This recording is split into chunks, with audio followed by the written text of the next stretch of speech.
सुप्रभात बच्चों। आज हम भाषा पढ़ेंगे। हिंदी में हिंदी भाषा। भाषा क्या होती है? जो हम अपने विचारों को आदान प्रदान करते हैं, अपने मन की बातों को दूसरे तक पहुंचाते हैं, उसे भाषा कहा जाता है। ठीक है। अब भाषा को हम अपने मन के अंदर की बात को कैसे पहुंचाएंगे, किस किस रूप में पहुंचाएंगे?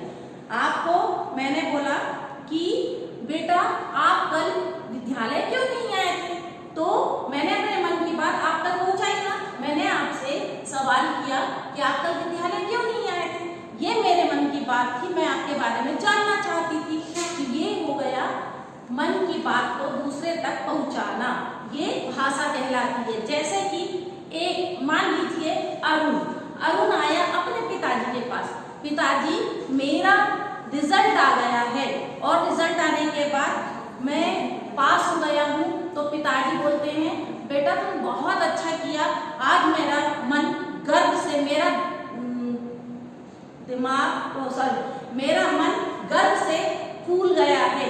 तो ये उनके मन की बात थी आपके लिए, विद्यार्थी के लिए। और बच्चे ने जो अपने मन की बात बताई कि पापा मैं आज पास हो गया हूँ, ये उनके मन की बात थी। तो हमने अपने विचारों को क्या किया, आदान प्रदान किया। तो यही भाषा कहलाता है।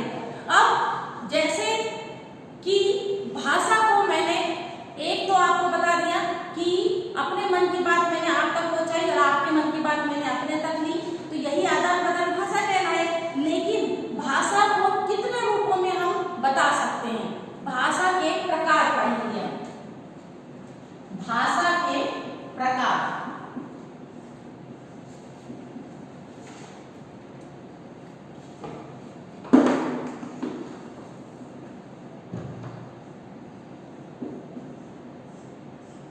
अब देखिए, आपने एक चीज नोटिस की मेरी कि मैंने अपनी बातों को यहाँ पर लिख के बताया ना। भाषा के प्रकार, तो एक तो प्रकार हो गया लिखित रूप में। पहला प्रकार क्या हो गया? लिखित रूप में। ठीक है।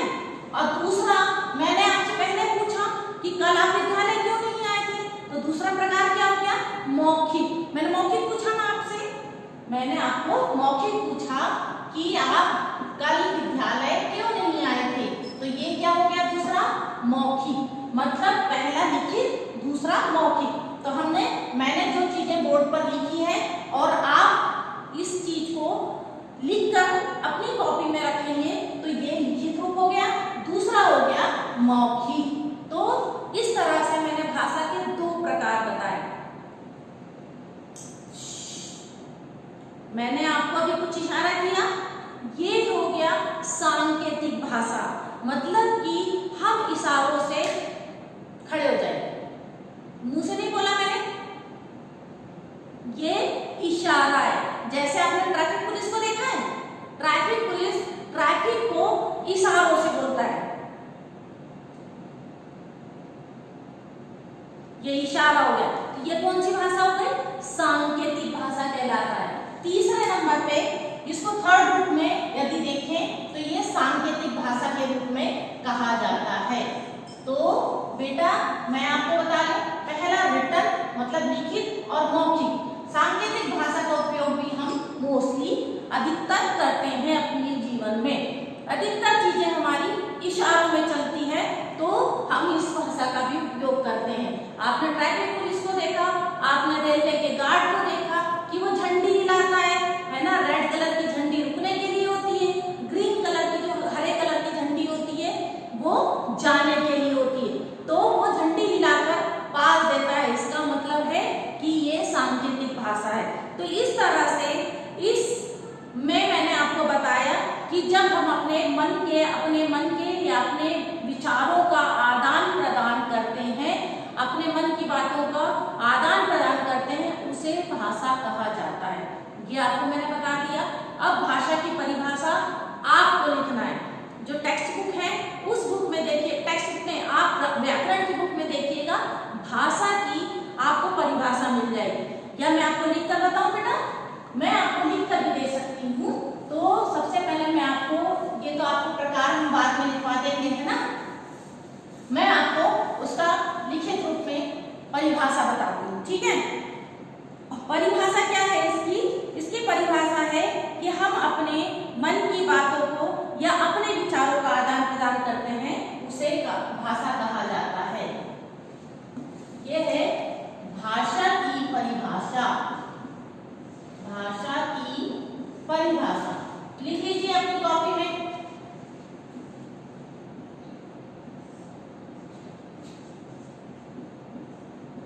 अपने विचारों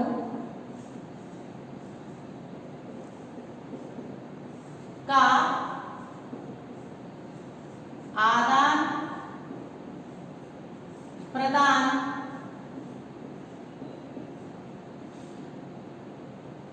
करना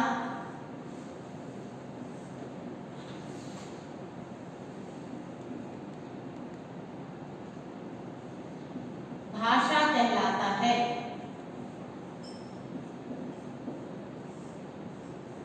ये आपको याद करना है, ठीक है। अब भाषा के प्रकार, भाषा के प्रकार जो अभी मैंने आपको बताया, बताइए आप बताइए।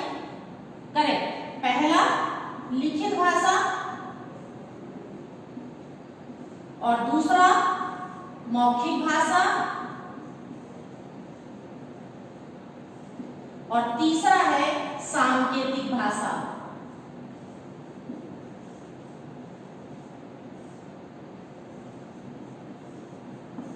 समझ रहे हैं? तीनों भाषाएं समझ में आ गई आपको? ठीक है। अब ये हो गया आपका भाषा कि भाषा है क्या। अब आप बताओ कि आप कौन कौन सी भाषाएं बोलते हो, कौन कौन सी भाषा आती है? अच्छा, हमारी जो भाषाएं हैं अलग अलग जगह पे जाते हैं तो बदल जाती है ना। अलग अलग जगह की भाषा अलग अलग तरह की होती है। जैसे हम महाराष्ट्र में जाएंगे तो मराठी होती है ना वहाँ की भाषा। दूसरा, हम यदि तमिलनाडु जाते हैं तो तमिल बोली जाती है ना। तो हम हर राज्य में अलग जाते हैं तो राज्य की वो क्षेत्रीय भाषा कहलाती है। बेटा कौन सी भाषा कहलाती है? वो क्षेत्रीय भाषा कहलाती है। अब क्षेत्रीय भाषा में जैसे मैंने आपको बताया कि हम यदि महाराष्ट्र में जाएंगे तो मराठी कहलाती है, तमिल जाएंगे तो तमिली कहलाती है। दूसरा, आसाम में जाएंगे तो असमिया भाषा होती है और गुजरात जाएंगे तो गुजराती बोली जाती है, केरल जाएंगे तो मलयालम बोली जाती है। इस तरह से वो क्षेत्रीय भाषा कहलाती है। अलग अलग क्षेत्र में जाने पे अलग अलग तरह की भाषाएं बोली जाती है, इसे क्षेत्रीय भाषा कहा जाता है। अब आपको पता है कि जो राष्ट्रभाषा कहलाती है, राष्ट्रभाषा कैसे कहलाती, क्यों कहलाती? जब पूरा राष्ट्र एक ही भाषा में अपने मन के विचारों का आदान प्रदान करते हैं, या फिर उसको ऐसे भी कह सकते हैं कि हमारे भारत का एक मुख्य लैंग्वेज, ये भाषा इसलिए फिक्स कर दी गई है कि इसी भाषा से हर काम यहाँ पर होगा, तो इसीलिए इसको राष्ट्रभाषा के रूप में जाना जाता है। तो जैसे राष्ट्रभाषा जो किसी राष्ट्र के अधिकांश भूभाग में बोली जाती है, तो हमारे हिंदी भाषा जो है वो अधिकतर भूभाग में बोली जाती है। पूरे हमारे राष्ट्र में हिंदी भाषा का ही मुख्य रूप से उपयोग होता है। और अदर लैंग्वेज जो मैंने आपको बताया था कि मलयाली बोलते हैं या मराठी बोलते हैं या जो भी चीजें, वो क्षेत्रीय भाषा के रूप में उपयोग होती है, ठीक है ना। तो ये मैंने इसीलिए बताया आपको कि राष्ट्रभाषा जो है ना, राष्ट्रभाषा को राष्ट्र ने एक स्थान प्रदान किया है, उसे राष्ट्रीय भाषा के रूप में कहा जाता है। ये किस तारीख को हुआ था? वो 14 सितंबर को। 14 सितंबर को हिंदी दिवस के रूप में हिंदी को मनाया जाता है। इसी दिन इसका पखवाड़ा मनाया जाता है बेटा।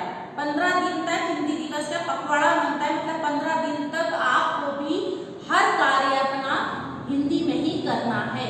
अपनी माता से बात करना या लिखित कार्य या कोई भी ऐसा काम जो मोस्टली अधिकतर हम हिंदी में ही करें, कोशिश किया करें, ठीक है।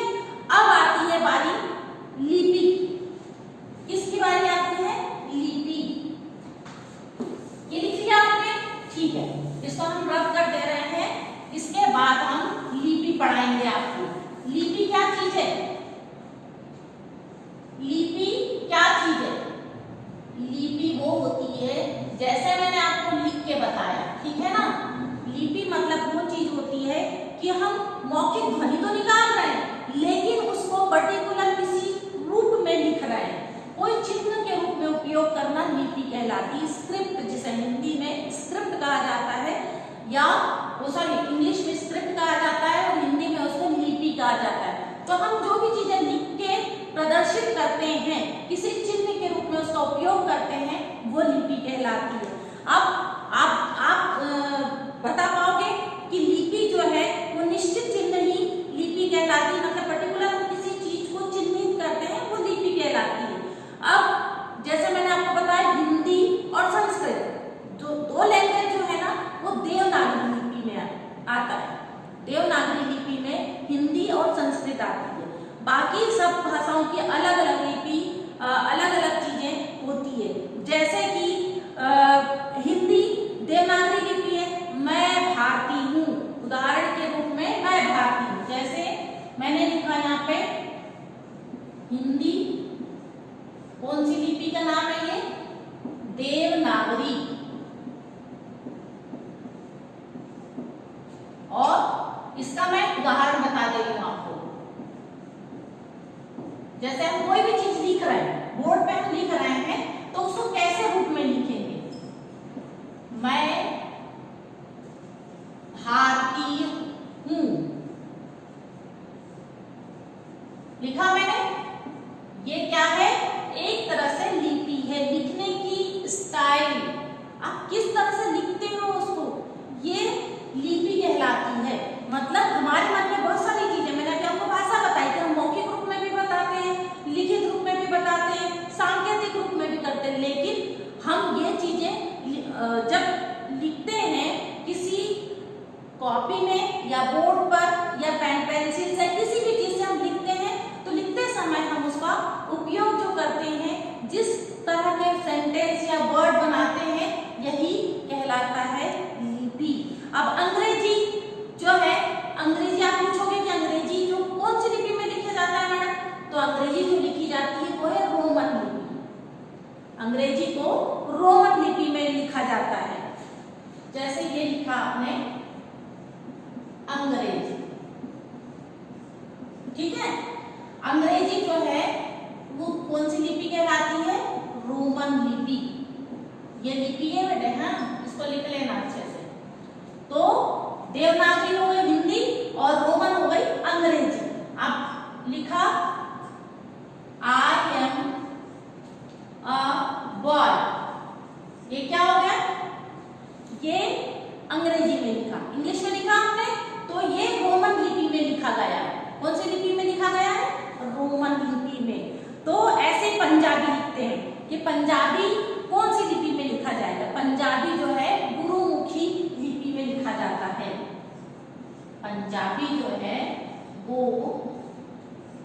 गुरुमुखी लिपि में लिखा जाता है।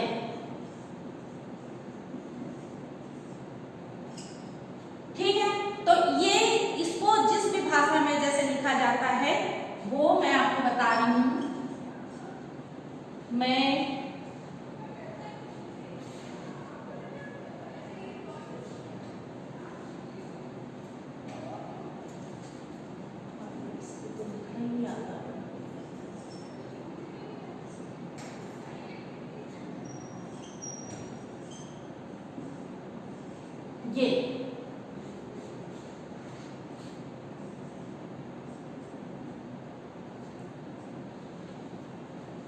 ये गुरुमुखी लिपि हो गई। ठीक है, तो ये मैंने आपको बता दिया कि अलग अलग भाषाओं की अलग अलग लिपि होती है, अलग अलग तरीका होता है लिखने का, और जो तरीका हम जिस तरीके से हम लिखते हैं उसे ही लिपि कहा जाता है। ठीक है, तो ये हो गया कि एक निश्चित चिन्ह ही लिपि कहलाता है। अब मैं आपको कुछ प्रश्न दे रही हूँ, उस प्रश्नों का जवाब आप कल मुझे बताएंगे। सबसे पहले तो भाषा क्या है? पहला प्रश्न, भाषा से आप क्या समझते हैं, ये आपको करके लेके आना है।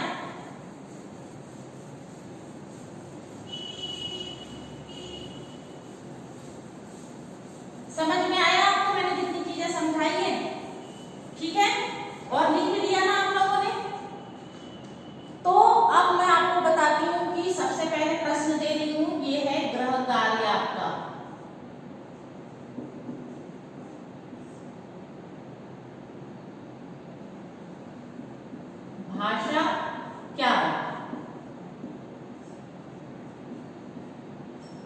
ठीक है। दूसरा ये प्रश्न लिख के लेके आना है आपको कि लिखित भाषा की परिभाषा लिखिए।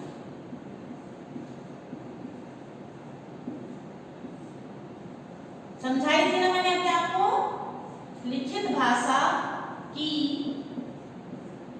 परिभाषा लिखिए। उदाहरण भी देना है आपको, इसमें उदाहरण भी दीजिएगा मुझे।